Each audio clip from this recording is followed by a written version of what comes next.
রাধে রাধে, শ্রী রাধারানীর ভোজনালয়ে স্বাগতম। অনেক দিন পর একটা রান্নার ভিডিও নিয়ে হাজির হয়েছি। যারা এই চ্যানেলটি নতুন ভিউয়ার্স তাদের সবার কাছে অনুরোধ রইল এই চ্যানেলটিকে সাবস্ক্রাইব করে পাশে থাকার জন্য। আজকে করব পটল বাহারি।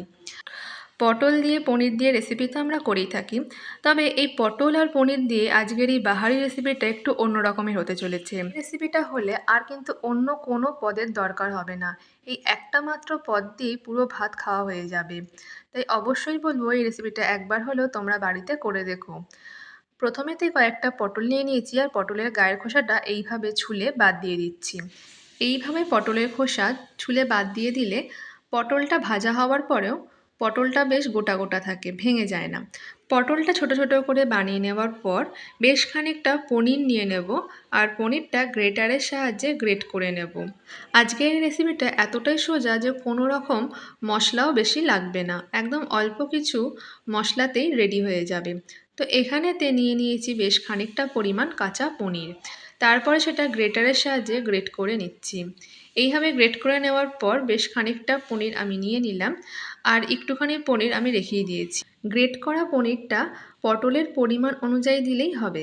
তো এরপর দিয়ে দিচ্ছি সর্ষের তেল।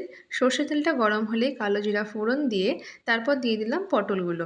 পটলগুলো লবণ আর হলুদ দিয়ে বেশ কিছুক্ষণ নেড়ে চেড়ে ভেজে নেব, একটু চাপা দিয়ে।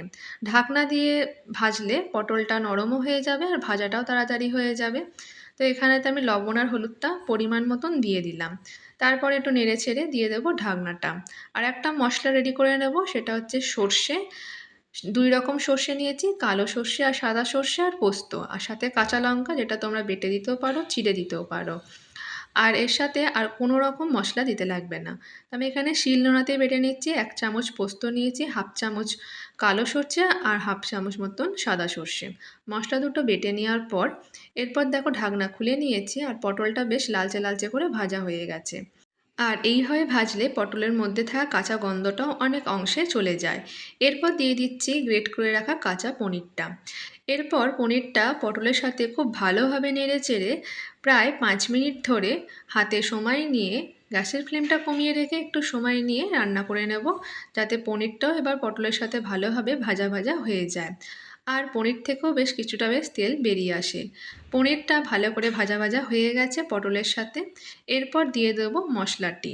যে মশলাটি বেটে রেখেছি সেই মশলাটি দিয়ে দেবো।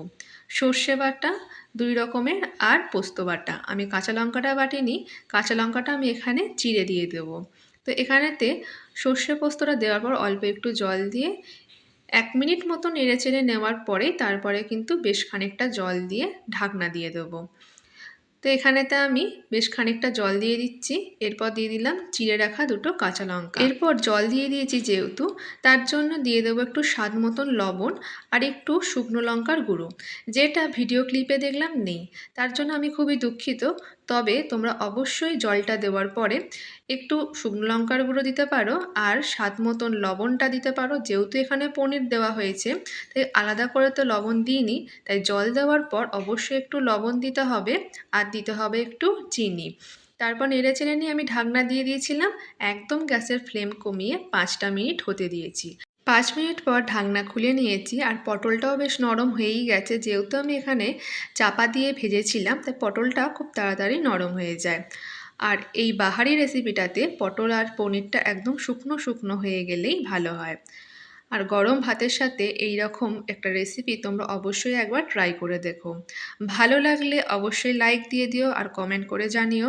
আর চ্যানেলটির সাথে থাকতে চ্যানেলটিকে সাবস্ক্রাইব করে পাশে থেকো। রাধে রাধে।